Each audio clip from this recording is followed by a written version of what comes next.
So my name is Eric Britfeld, and I'm with Inspire, which is the company that the county hired to work on this North County planning study. And I know there are a lot of familiar faces in the audience today, so I appreciate that. I appreciate everybody's commitment to keep coming to the meetings. What we wanted to do today is we wanted to basically review a couple of things, reports that we had already published on the project website. So does everybody remember the project website or where that is or what that's about? Okay, so we have a project website. If you go to North Okaloosa County and then put it Inspire, there'll be a website that comes up, and really there's a lot of information there, including all of the public meetings we've had since March and the calendar moving forward, which we're going to talk about in a minute, and then also the all the publications we've done, because we're contracted to do these different publications at different points of the process. And then the point is that we put them out on the website, and we're putting them out as drafts. And then people hopefully can look at those drafts and tell us, hey, you got it together, you missed a big thing here, which we get. You need to do some more work, and then at some point we take all that information and then we finalize that reports. And so far we've done the public priorities report, which we actually took to the county commission back in May, and they adopted. And then we also published the baseline conditions report, and we also published a public input schedule and calendar for all that information. And that's all been up since the second week of March. And just a reminder that for anything that you see or want to review after this meeting, there's an email address on the website that would allow you to send us comments. You know, good, bad, or ugly. We'll take any one. So we're going to talk about a couple of those things tonight, and then we want to break out after that, because we want the group here that's assembled to give us some input on some of the information we have on the actual maps. We'll talk about what those are. Are there any questions about what we're doing? So the two draft reports that we've put out there right now, one is called Capital Improvements and one is called Development Constraints. And so tonight what I'm going to do is I'm going to go over sections of these reports that I think are pertinent, and again, of course, there are things that you can dig into later. If you think we're missing things, we might be.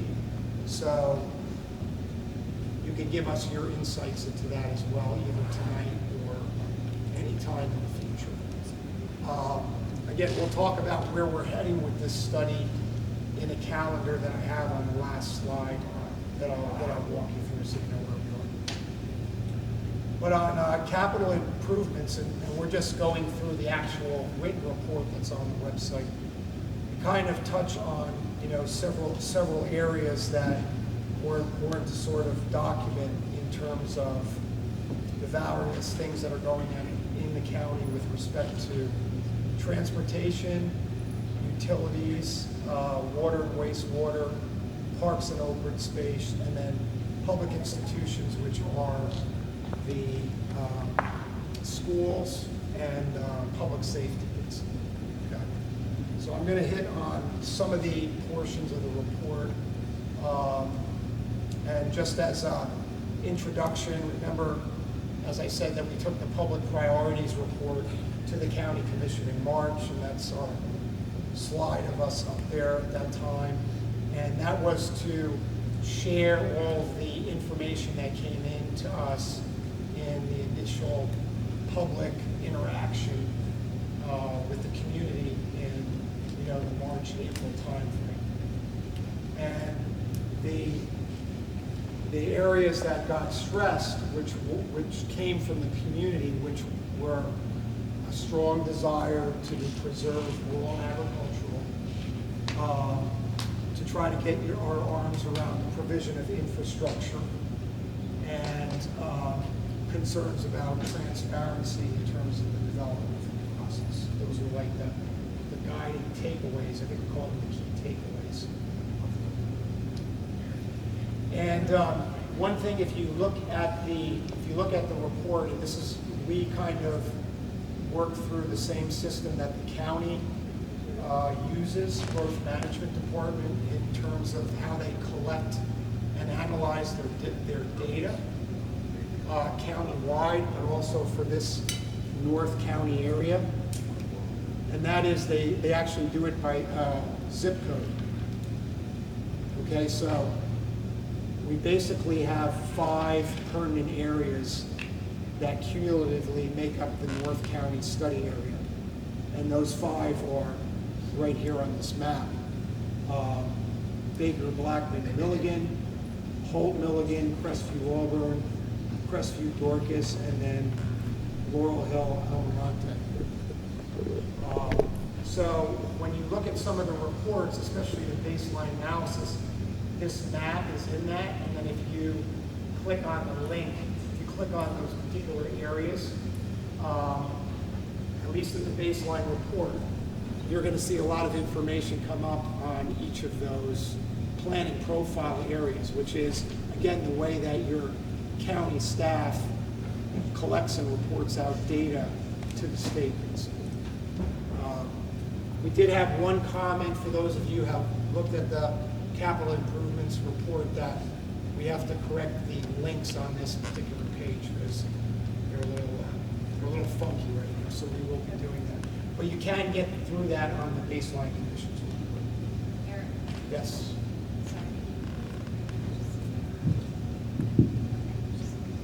Closer. So I'm going to just touch on several of the areas that are in this report. And again, you can all take a look at these in closer detail. We did take a look at the transportation. And remember, when we're collecting data, the data that we're getting is either public data and or it's data that we get from the county staff, public works. In the case of the transportation information, we got a lot of that from the Okaloosa Walton County Transportation Organization, which reports out on the condition of roadways. And we have a few maps in there that basically show all of the programmed, the existing and programmed conditions for improvements over a period of time. We were asked by the County Public Works to also include all of the county roads that are planned for some type of improvement in the future, and we've listed them out in a chart, basically, all of the proposed projects.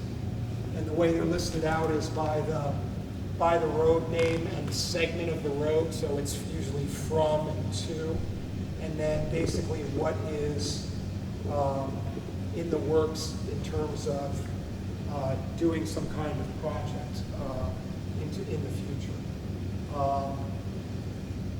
We also have that for the state roadway system in terms of the interstates, Interstate 85, 90, some of the other state-controlled rights of way. Remember, that's what's important to know about some of these in transportation. The system that the county uses, that many counties use, is sort of like, what's the level of service? In other words, and it's usually a rating system between A and F. Like if a road segment is reported out as having a level of service A, which they really do, is usually B. That means there's capacity on the road to move traffic. If it's sort of in the F area, that means that it's over capacity. Basically needs improvements. So we've reported on all that as well. And there are several improvements that are out there that are in the roofs.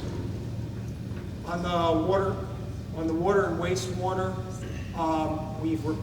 we have a project engineer that's been working with us on this project, and he's basically examined and talked to all of the utilities that govern in the different planning profiles areas that I mentioned. And so the reports basically report out what the condition is of the existing water and or sewer. If I can just get to a map at the end of here. You know, the takeaway is that, and by the way, we're still working through some issues with the actual availability of sewer and where the actual sewer lines are, but generally speaking, if you look at this map, at least in a draft form right now, the areas that are marked as brown or brown bulleted, they have water and sewer available. The areas that just have the blue area, the blue areas or blue dots, they are just basically provision of water is provided there. So, I mean, one of the takeaways for us there is that once you get even, you know, to the east of the Yellow River, there really isn't sewer that's available. And the sewer is being processed by either the city of Crestview or Okaloosa County. As many of you probably know, there is an existing sewer plant that's located over by the airport. I think it's called the Jerry Mitchum, if I'm not mistaken, sewer plant. But the county is also, that it has in the works a major project for a sewer reclamation facility at Shoal River, which is in this area where my picture is as well. So that there'll be availability of sewer in that area as well.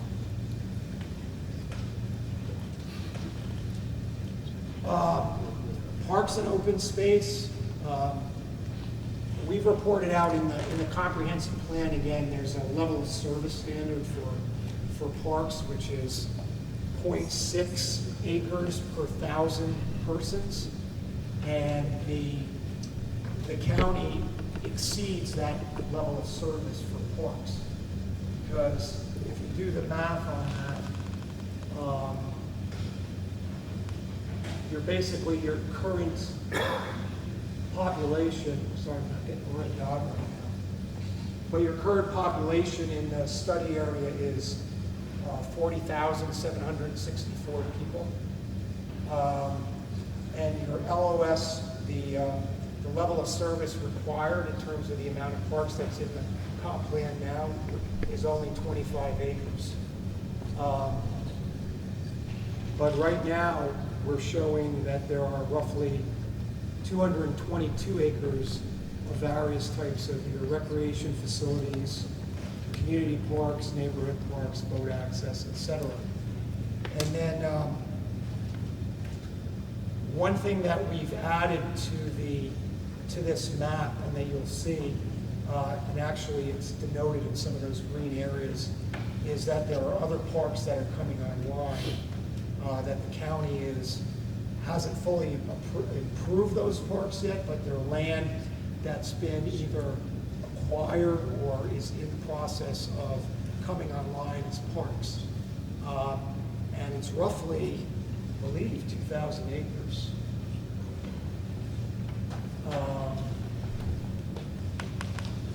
Yes, it's roughly 2,300 acres. And so once the county develops those various park facilities, you're going to get a growth by tenfold in what's available in various parks in the North County area. And those parks run the gamut recreationally and location-wise, because there are some that are actually in the Baker area. There are some that are in the eastern side of the county, over by east of Crestview, over by Shaw River as well.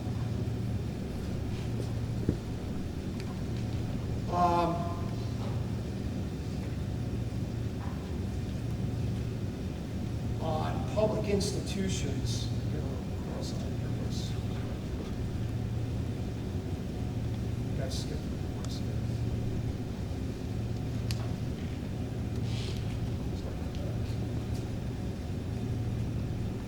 Getting ahead of myself here.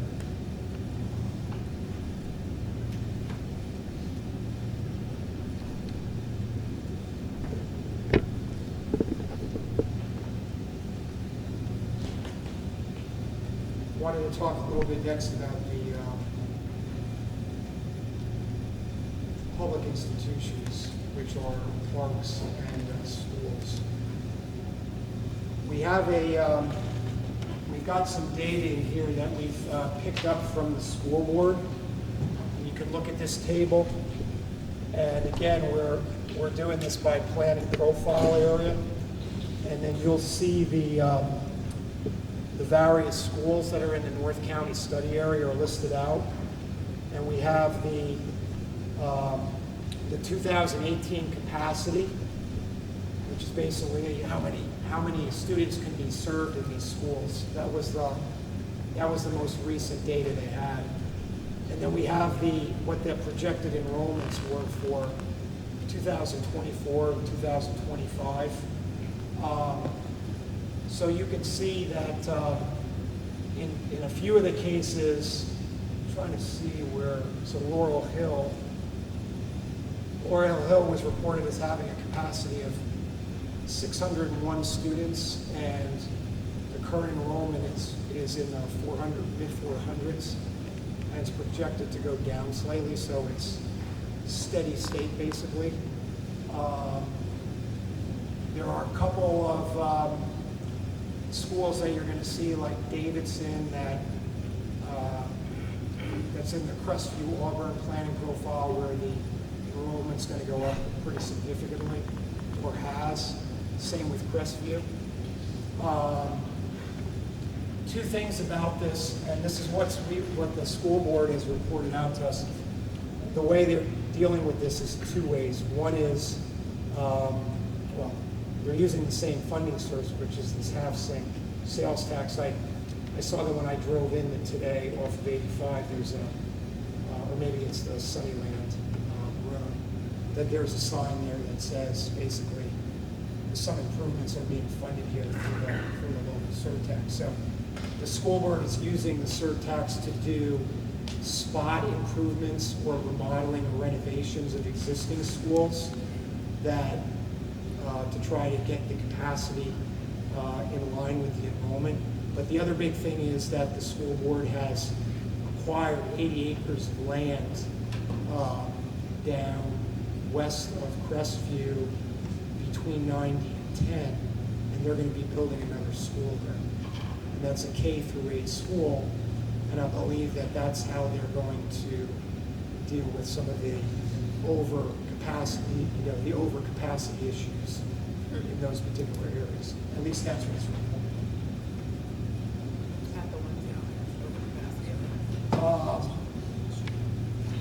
On the public safety, we've spoken to and got information from the Okaloosa County Public Safety Group, and then also the North County Fire District. And what you're going to find in the report is the response times that the Okaloosa County Public Safety Group uses, which are right here. They show, like, in an urban and a rural area, what standard of response time they have to abide by, and then what they've been, as of late, within the last couple of months, reporting on their response times. What came across to us that was pretty important is that they have to maintain these response times for accreditation. So this is just EMS, this isn't fire. That's true, yeah. Yeah. I'm gonna get to that in a minute. We talked to the North Fire District, and we on the North Fire District's website you can also get their report on it's called the ISO report, which is what they use to do for insurance purposes. They do a report, and it kind of reports out how they're doing on a number of components of fire service. They seem to feel in my discussions with them and the chief that right now that they felt like they could handle the development that they're seeing, and that their ISO report would seem to reflect that because their rating has actually improved from the last time. Excuse me? Who is saying that? I talked to the Chief McManus. Yeah, he's north of Okaloosa. North Okaloosa. Now So that's you're not talking North about any Okaloosa Fire of, District. you're not talking about any of the volunteer fire? No, I'm gonna get there. Okay. Because we've already been, is David here?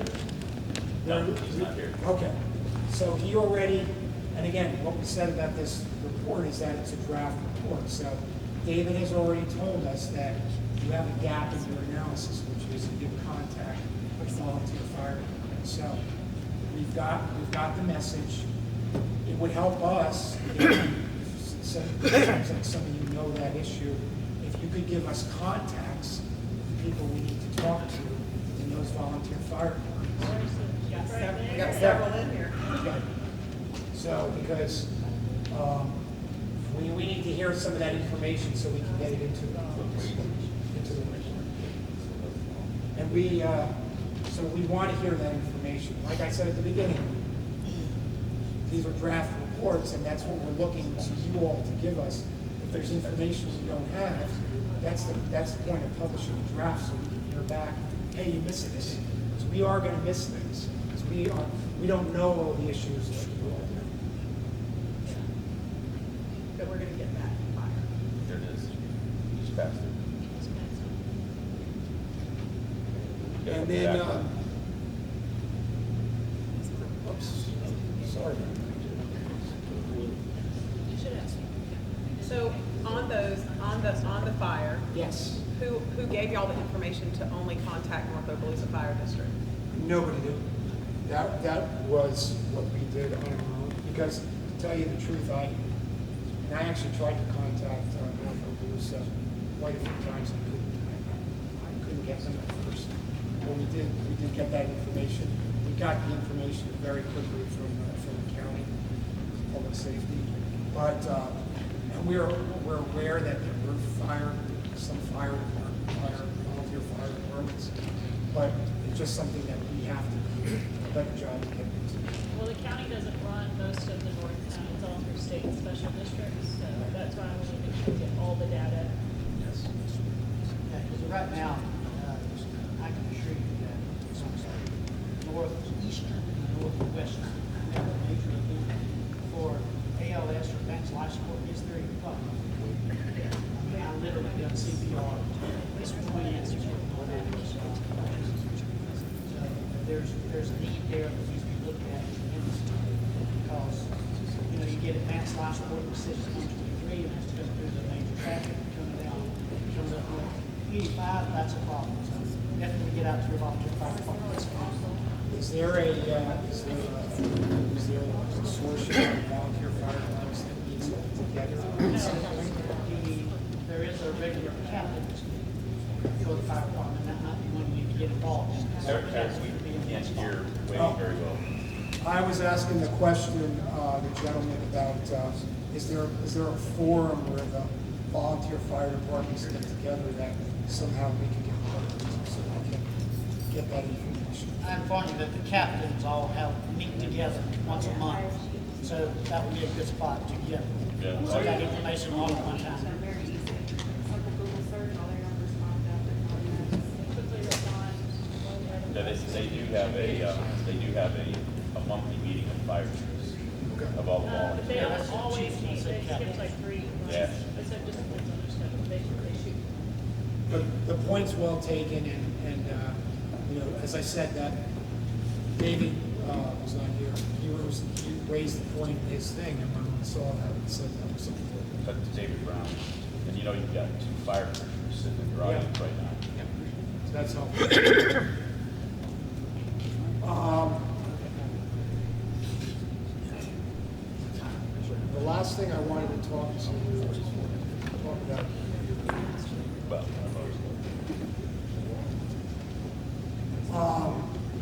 just to make sure everybody, I'm gonna talk about one other report after that, just because we have this slide in here. As far as the calendar goes, I wanna make sure everybody understands where we are. This calendar is on the website. We're right here in August.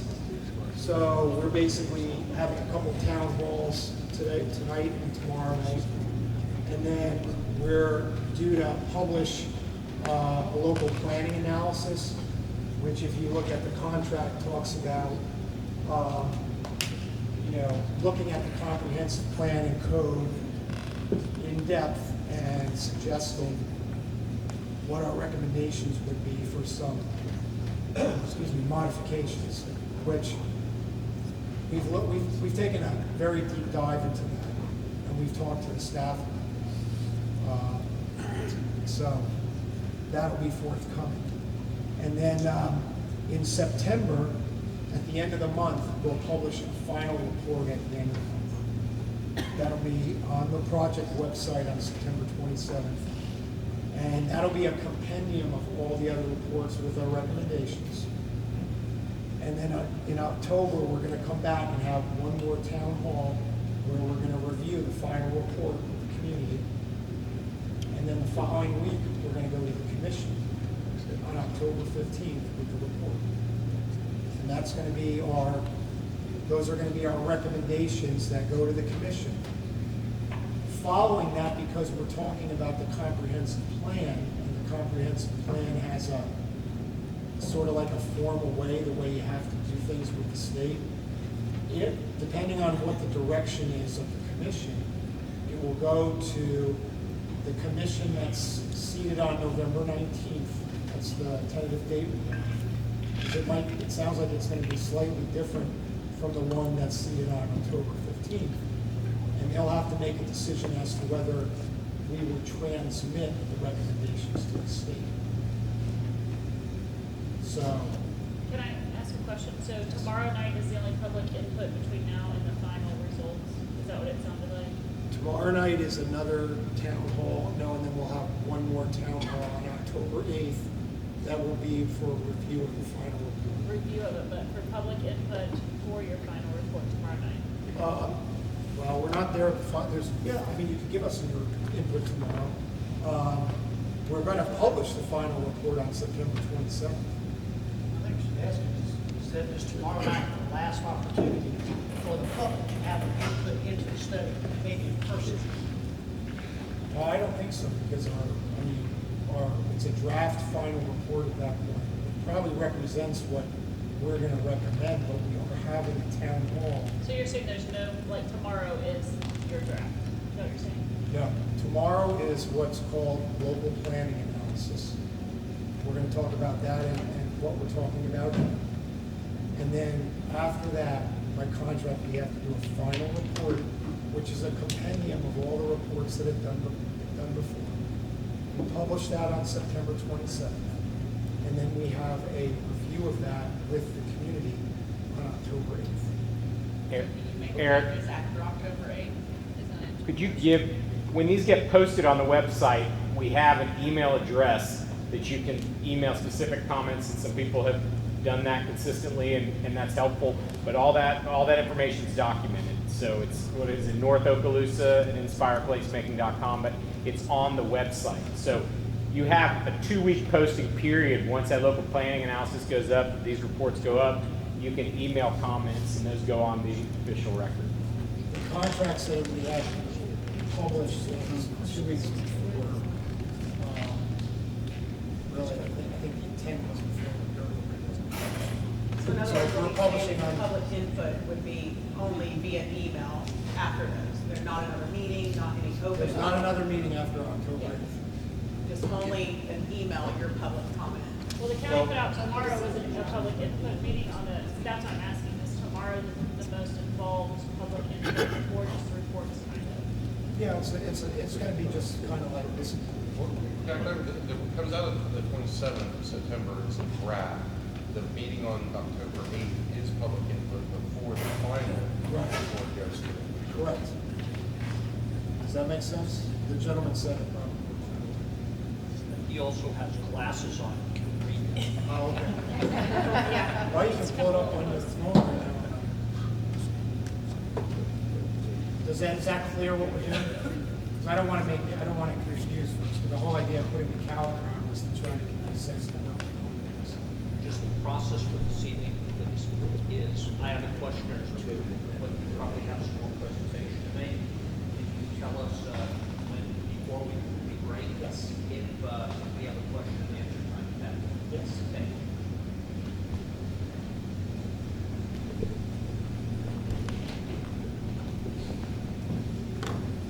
Pull up a different presentation.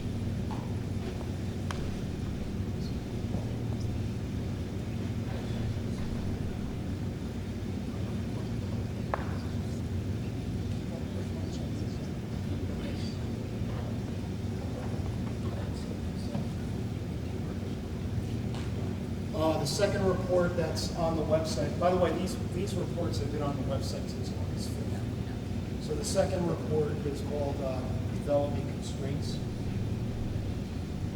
And it's really sort of analyzing where maybe growth should occur, growth and development should occur moving forward. And that's what we want to talk with you all about tonight after lots of questions. We were asked in the RFP to take a look at constraints and opportunities. That's basically what that methodology slide says. So basically have 3 constraints and 3 opportunities. The 3 constraints are, number 1 is environmental constraints, and they deal with things like hydrology, wetlands, habitats. So the point being is where they are, probably not so appropriate for growth and development. The second one was farmland, and particularly we've had the conversation in these forums about prime farmland and the distinctions that are right now in some of the regulatory documents that talk about how many units you can get in prime farmland versus farmland that's not prime. So that's another constraint. Sir, you have that distinction, that seems to be very ambiguous. What do y'all use to determine between just ordinary farmland and prime farmland? I'm asking for a friend. Yeah. There's a definition of what this encapsulates. I don't expect you to read it, obviously. Yeah, but we can. if you want to come up to the screen afterwards, you can read it. But there's a I just want you to definition. put it in farmers' terms so we can understand. It's Soil types. Soil types usually. Combination of physical and chemical characteristics for producing food, feed, forage, fiber.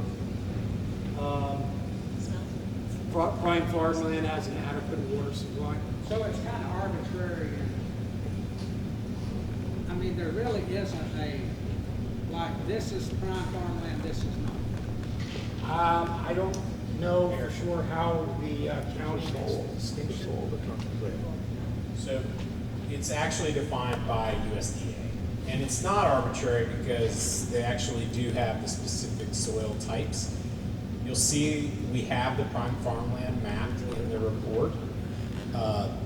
So yeah, there's a significant portion of prime farmlands within those agricultural designations. The comp plan limits the density in agricultural areas with prime farmland to 1 unit per 10 acres. And I know y'all didn't do this, and the only reason I'm asking this is because I know that we have, in the local Baker area, we have a subdivision that went in that was prime farm. So if it's, so how, and maybe this is not the venue to ask this, how is that getting passed over if that protection is there? How is that being subjugated to get what they want? So, Elliot or Randy may be able to expand on this, but my understanding is if there is a tract of land that is not entirely prime farmland, if there are portions that are prime farmland, that's when there may be a density higher than 1 unit per 10 acres. And again, any more in-depth explanation, I would defer to county staff, but that's my understanding is how that's being. So a lawyer did it, is what you're saying? I just, Well, when you said USDA, that pretty much blew it up. understood. It's good. The next constraint, the third constraint is Eglin Air Force Base. And so the way this is handled is that the county, or in the comprehensive plan, has an Eglin protection zone that runs on the south part of that map, which is south of I-10, which is very restricted in what you can do. And then all those colors and hatched areas, they also represent, of course, the maneuvers that are going on over the Air Force Base. And so there's a recognition that, you know, in terms of where certain kinds of uses, of course, at what kind of heights, for instance, there are restrictions on that. And the one of the mechanical things that the county has is they have a person that's assigned from Eglin on the planning commission. So that person is, of course, supposed to be in on some of the reviews that are going on with respect to some projects. Of course, property rights, we've talked about that before. We have to be cognizant of just property rights generally in terms of what we're doing. The opportunities that we identified were planned and existing infrastructure. And when we're talking about that, we're talking about in the lower right-hand corner there, I know hard to see, but it was the same map that I showed that, for instance, had the sewer and water distribution, which is, and we're going to get to this discussion about where that is spatially, and we're going to talk about that when we break up. But also things like there's a planned bypass that goes around the north side of the city of Crestview, et cetera. The county has this major economic development initiative, which we understand is referred to as the gig site. If you're all aware of that, is anybody aware of that? There's a gigasite, yeah, there's an area, might be right here in this faded green is the location of that site around Shoal River.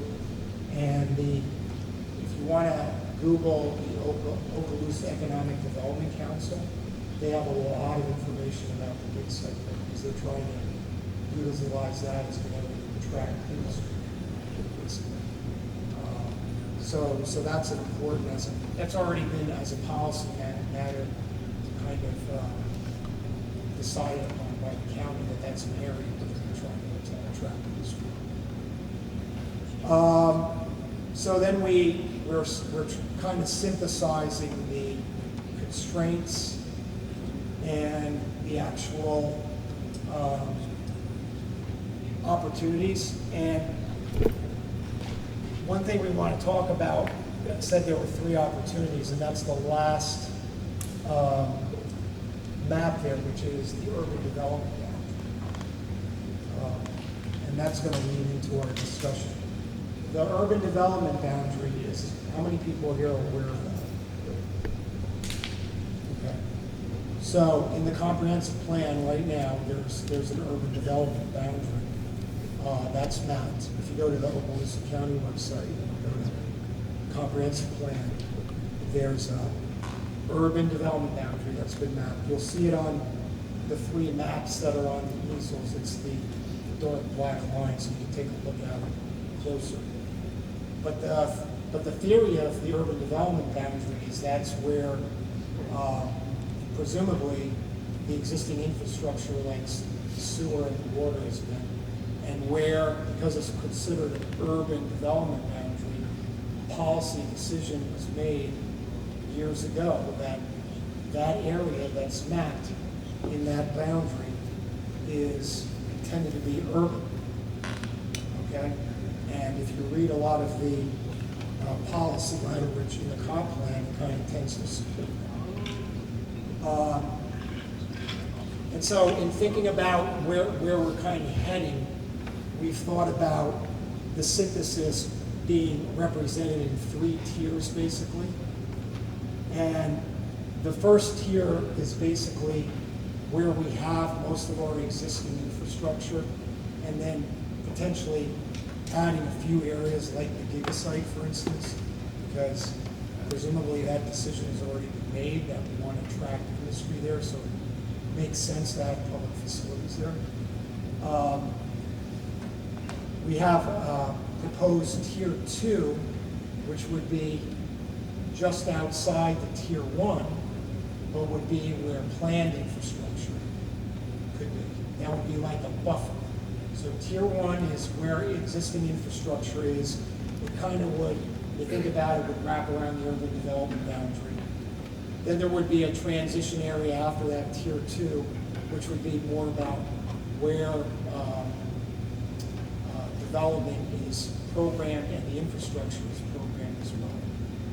And then outside of that is tier 3. That's everything else. And that's where we don't want as much development to occur. Okay? So the reason we've proposed that synthesis based on the opportunities and constraints is because the principle is already established in the comprehensive plan. You have an urban development. So tonight, when we break, after we talk about some questions, we kind of want to get the sense from the group, when we break out at these different stations, is where do you think the line should be drawn on those tiers? Like what should be, as I said,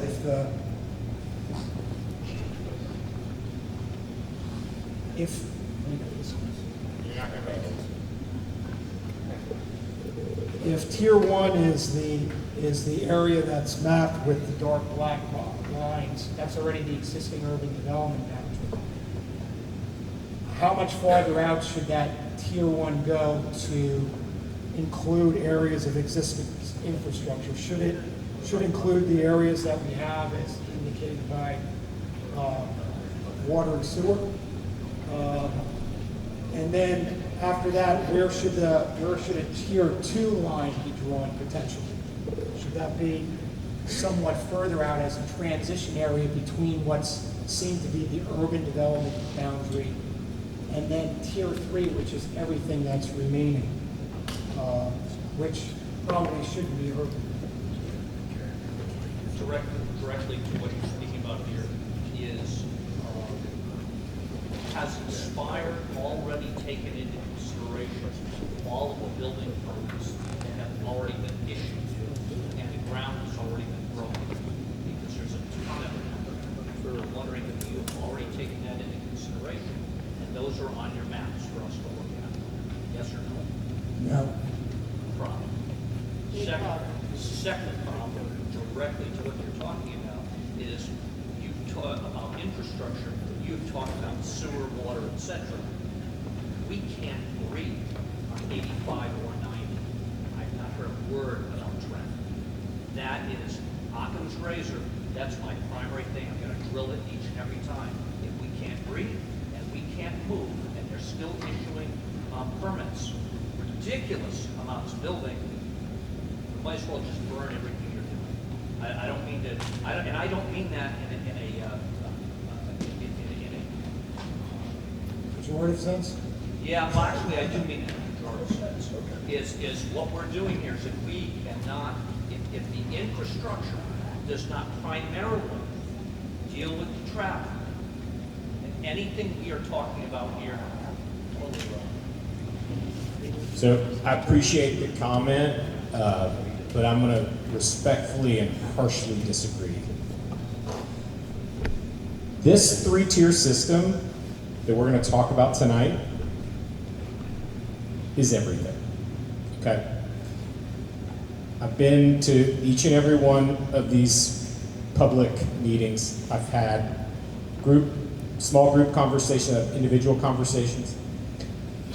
How many of you have a realistic expectation that growth is just going to stop in the county?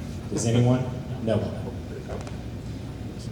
How many of you feel like you know where growth will occur and where growth will not occur within the county? Does anyone have a feel for predictability about where development gets approved?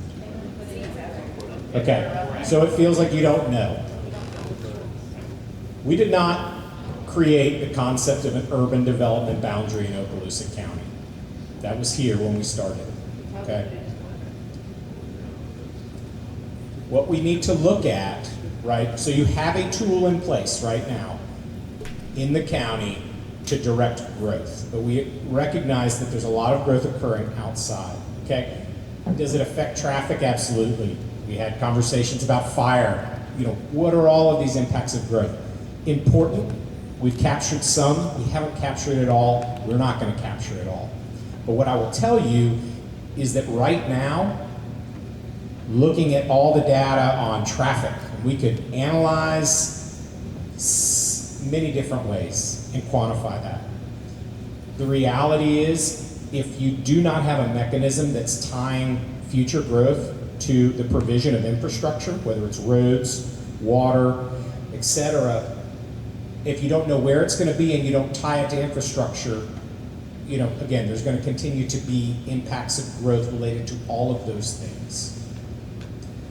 What we're going to talk about tonight, and you can see as we went through in that development constraints report, we looked at what are some of the constraints to development. We talked about prime farmland, we talked about environmental lands, but also what are the, you know, we use the term opportunities.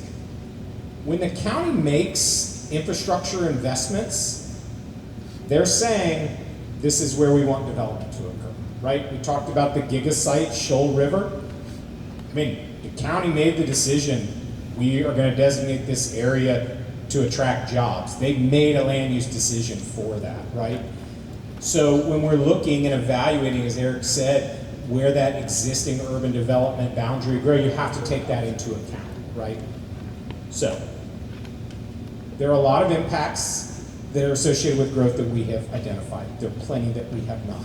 What I would urge you all today is to, you know, as we break into these groups, as Eric finishes these conversations, talk about what you want to look at, those areas of Tier 1, and I just want to review those quickly.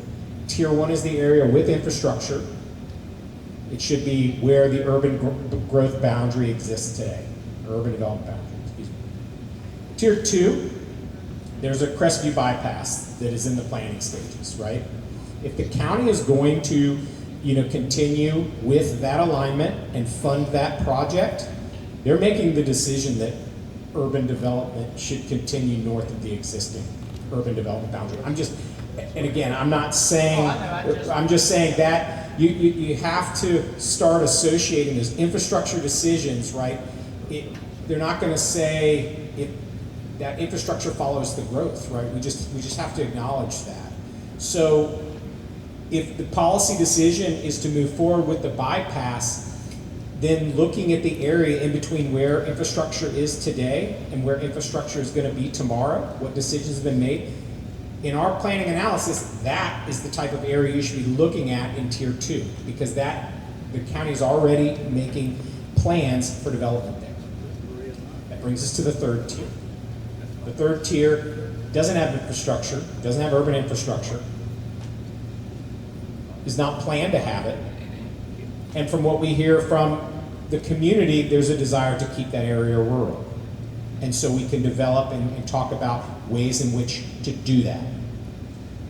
So those three tiers, the conversations we're going to have, and what we did is we break that into the different quarters there. We did not include the northwest quarter because I think between environmental and the prime farmland, that's not really an area that has infrastructure or has the most development pressures currently.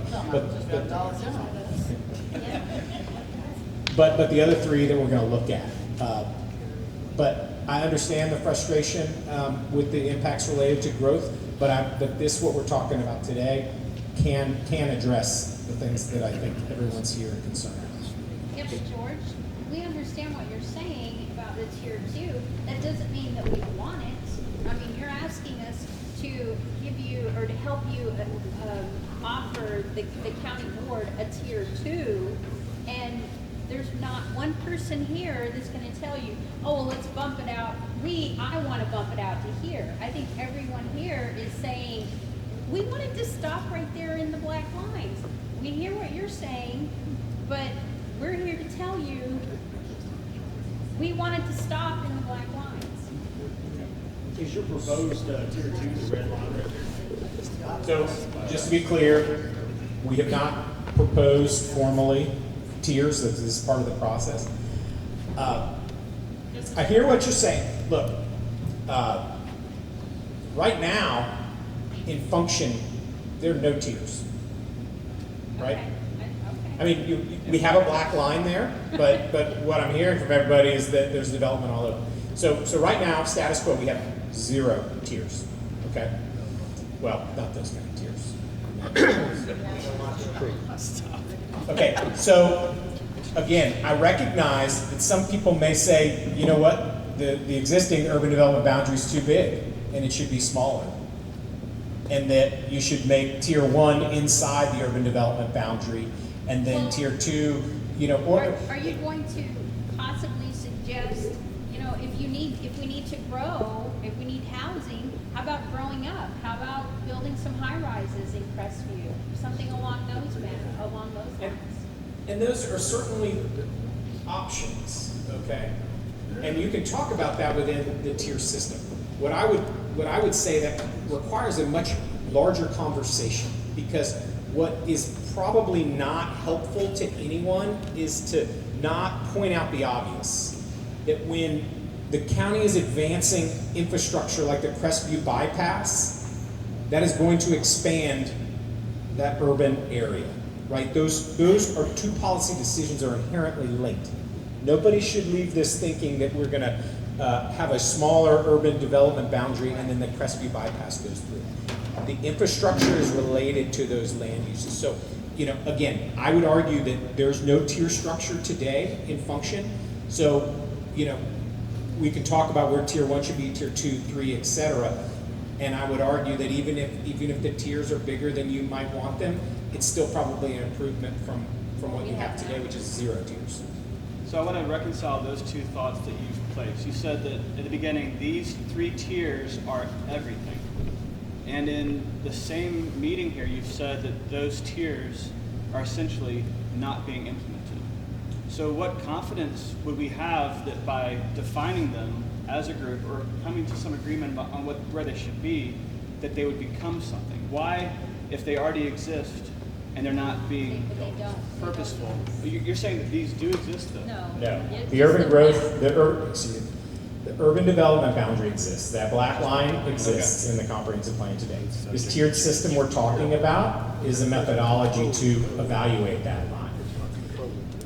There are policies associated with the urban development boundary that will be addressed as part of the local planning analysis. And that is why it's a tool that needs to be examined, right? If the county commission says we want to define the areas of urban growth by utilizing this urban growth, or the urban development boundary, we can give them policies to strengthen that and to help direct growth into that area. We use the 3-tier system to identify, based on community input and other factors, where those lines should go. I think a big factor is what's already coming. If that's not being factored, how will you be able to get to it? They've Okay. already issued the permits, they're already doing the work that needs. Okay, so just hypothetically, do you want to draw the line to include those new properties? Is that why you want it on the map? I don't think anybody here is trying to take away the property rights, we're trying to understand the clear picture. of Okay, what's happening. I mean, I get it, but I'm just trying to understand if we had every plan development on there, how that would make this exercise different. Allow me, this is my opinion, and it's what I'm hearing is the cart is being put before the horse. Yes. And in this way, is what is, and here's the question for the county commission and for you, is what model, what method are you using? And this They is don't have generally, I'm sorry? They don't have a method. That's, this is a rhetorical question as well. Is what method, what model is being used to determine what the equilibrium should be between growth and infrastructure?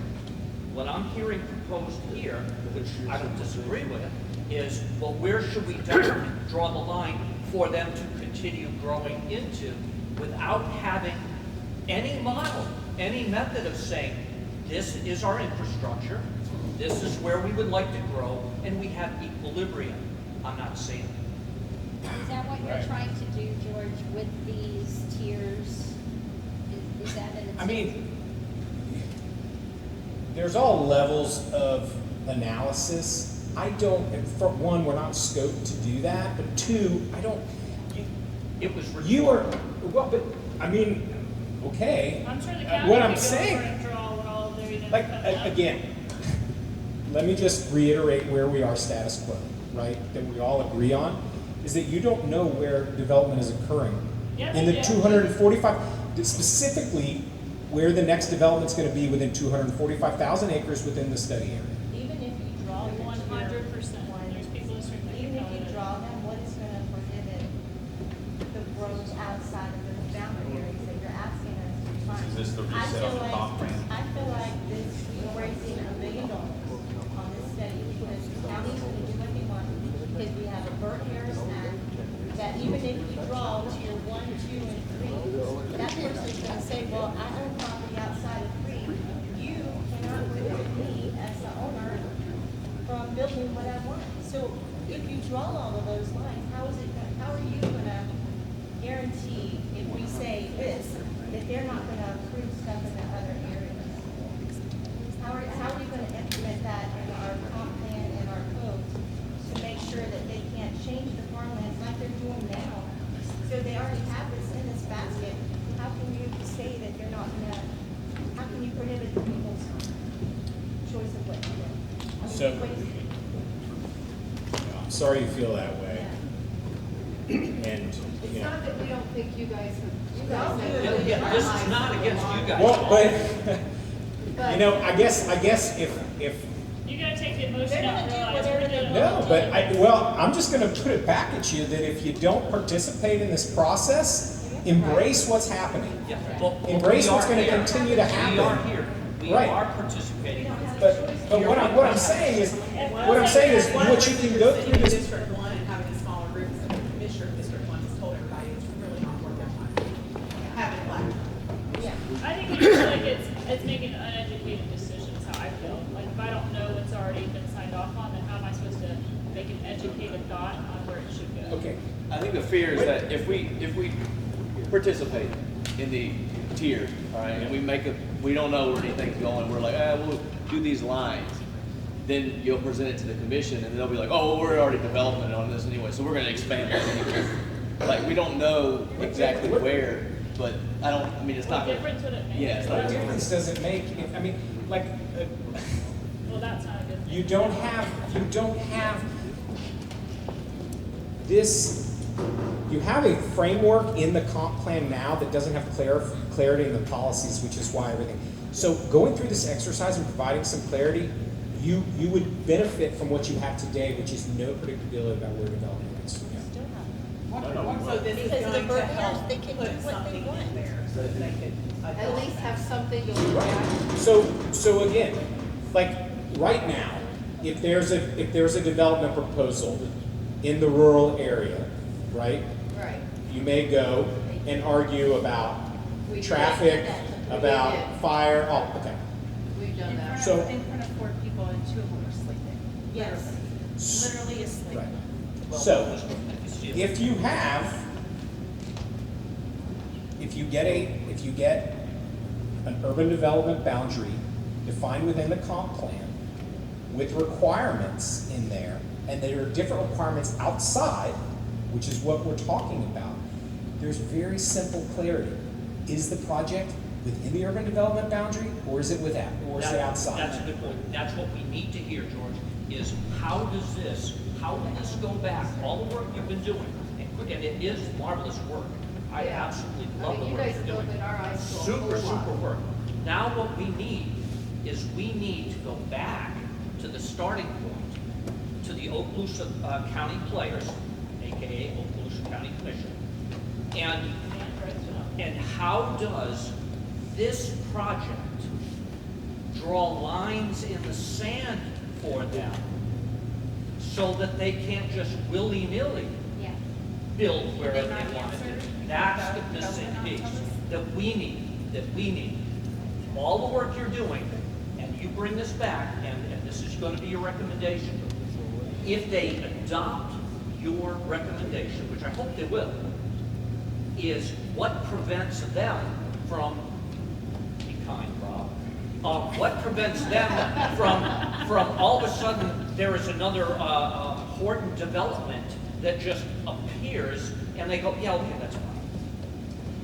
Okay, so if you have clear policies in your comprehensive plan that says, this is what urban development is, this is what's allowed inside the line, and this is what's not allowed outside the line, if you have clarity of that in the comp plan, they have to legislatively amend the comprehensive plan to allow that development. That's what I'm looking for. That's the specific information So we that need we're to talk looking about for. these We tier need to talk about. Let's get to drawing our tier 2 line. Let's move these or let's don't. And we all have to travel through Crestview, and I'm sure you guys have had your fill of Crestview, the traffic. I mean, it's like, let's do all of this, and then we'll worry about the traffic later. Well, and again, if I was in charge of building roads in Okaloosa, it would make my life a lot easier if I knew where the development was going to occur. Yeah, thank you. That's So they're exactly building our the point. road, so That's that's why we what the can't build development's circles. going to be. There's already key players buying the property for that red line and that bypass. So what we currently have is we have a traffic problem, so we're going to fix with infrastructure with a bypass. But all we're going to do is fill the bypass up with schools, buildings, and other things, and we're not going to be anywhere better than what we were. That's what they've got going on right now. Yeah, because they're already put. You're going to fill up what we're trying to do to help us with what we currently have. And that's, the county's already got that in place to develop the gas stations, the CEPCOs, the schools, and all the things on the bypass, which is going to create more traffic.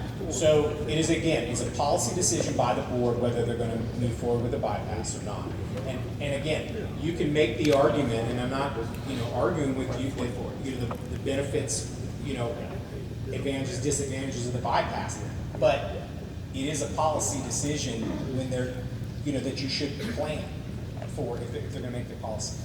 So, tell me if I'm hearing you correctly. If we define constraints and get them documented, then at least the public will know where the boundaries and where the controls should be exercised.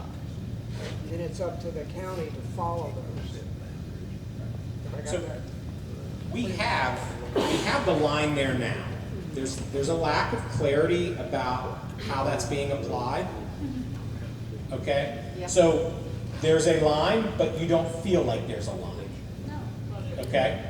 So what may come out of this is you're not happy with where the tier 1 or tier 2 lines are. Okay? But what I'm telling you is that it's all tier 1 right now because you're feeling it. So I would look at it this way. Again, what you have right now is you don't have a functioning urban development boundary because of that lack of clarity. Going through this exercise, even if the tier 1 and tier 2 are larger than you would like, I would argue you're still getting a policy benefit from what you have today. I think the frustration is, first, let's get this straight. The county commissioners did not pay for this stuff. We did. Sure. It's our tax dollars.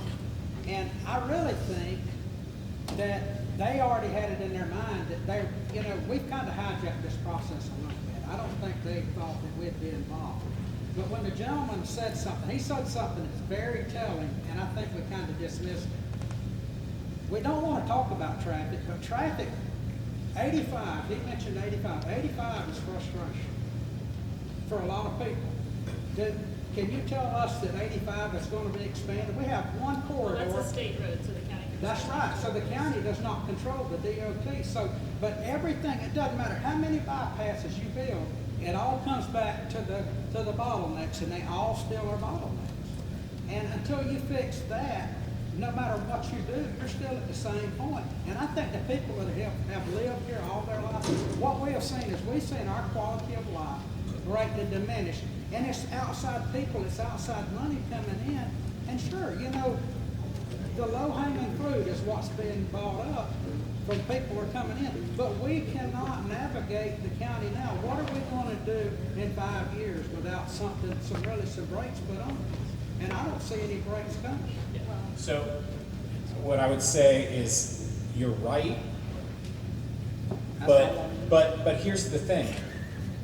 In the levels of detail and the things that you're talking about, what we're talking about in setting this tier system is the first step.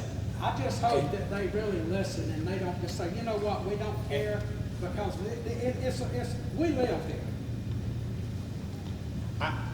I will say this, I mean, y'all live here, you've been working with this commission a lot longer. The conversations that we've had, I have sensed an openness to this process and the input they've heard. So that George, I'm you sure. haven't even talked to the fire districts, they're not working that hard with them. I mean, the people are tired and exhausted with wanting to help you and feeling like we're not getting all the troops. And it's not you.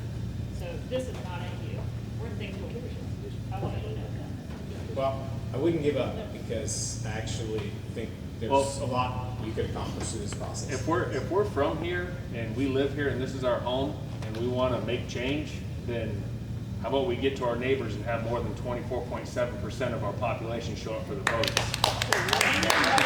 Hey, I knock on almost 7,200 doors trying to get people to vote. One of the things I would like Inspire to think about, the presentation that you're making, understand going from the 1 to the 2, deciding where growth is going to happen, is I understood that bypass was a release valve for existing problems, not an opportunity to continue building. And what I'm hearing from you is okay, this is obviously where they're going to build because they put in a bypass. No, they put in a bypass because nobody could move. We were crammed tight. It was not built as an opportunity for a growth zone. It was built as a pressure release valve. And if I can hear you when you give the presentation, mention that and include that in your thought process, that would be very helpful. So to that point, you could make the argument that tier 2 should be south of the bypass. It could, but that's the argument. Because there are other people who would say tier 2 should be north of the bypass. So that's an important point that we could, talk about and document today. And the argument then would be how many of those representing here would want the tier 2 to be pushed past the north of the bypass. This is the opportunity to document There we those go, concerns. This is our opportunity to do that. I have a question. So this comprehensive plan, back in the beginning, you guys said this is done every 20 years? Or 7? Or what was it? What does the state say that Okaloosa County has to have this comprehensive plan? So there's an update required every 7 years. An update every 7 years. When was our last? So that, well, Randy, what's the date on the transmittal of the year? September 3rd. So staff has those revisions that are going as part of the state mandated update that have to reflect changes in state requirement. So that's going to every be transmitted 7 years, we're supposed to do an update. to, yes. George? What's 2010, the last one? No, that's a big one. 2016. You might want to point out that this is not uniquely tied to the year. This study Correct. has its own EAR, evaluation appraisal. It has its own life, and the board can act on this study outside of the Right. So the EAR is state required. It really only requires to update the plan based on changes in legislation. So staff has done those independently of this study. It is anticipated within our contract through the local planning analysis that there will be amendments to both the comprehensive plan and the land development regulations that come out of this study that are separate and distinct from the updates process that's going to be transmitted next month. George, so, was it 2 years ago, the state legislature implemented the metropolitan service areas, and there's 4 of them here in the county. How do we just make that growth go there? Like Crestview, for Walton Beach, Destin, and what's our other one? Where? NISO. And they've all been predicted to double in size. So why don't we put all the growth right there? They're the cities, they have the infrastructure, they can grow within their boundaries, and we can stay just happy to be up here. Because if they can double in size, Crestview's what, 26 something, 25 something thousand? If they can go to 50,000, there's those people, Niceville's at 14,000, they can go to 28,000, they can grow, and they can go up instead of spreading out up here. So I think I hear a lot of like, and I get it. There's a lot of good ideas, a lot we're getting into really more granular detail that's really hard to do when we don't even have like this basic tier system thought through. I like the tier system. Right. I like the tier system, but all of us look around and it's like, we live right here. Okay, look around. Where does, if they put 108 more homes up here in White Oak Estates, which they're working on, not a house has been built, they're $200,000 homes. When those people do come, where do they go to school? Where do they get hospital care? Where do they get jobs? Are they going to drive all the way to Fort Walton Beach? Because you've got to go to the defense industry to get very well-paying jobs to exist. We already have Mission Impact getting out of Crestwood, so this is going to add to it. I get it. What I'm trying to tell you is that until you establish a system that can help facilitate a predictable pattern of growth, you're going to have these pockets and questions all over the county consistently. Yeah. No, I think So can we get a marker and mark where we want to do that? Yeah, I mean, we got 3 maps here, so it's really about documenting, and we can write, in the margins there, but it's about documenting, thoughts on how to evaluate those tiers. And I know some people have some questions and some doubts. I'll be here. I'm happy to talk through any concerns as we go through the process.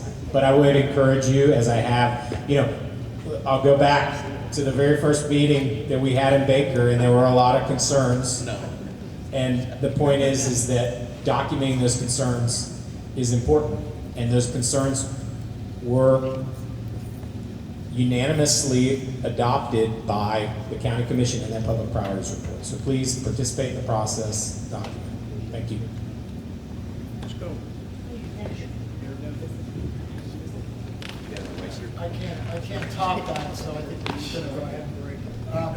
One thing I would say though is, one thing that's in the comprehensive plan right now, in the southwest quarter map, there is a policy language that deals with what's called a rural overlay.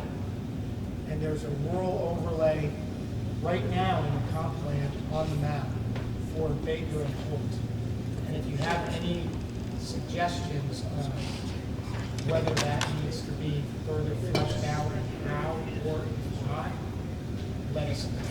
What are the constraints associated? Say that again, Eric.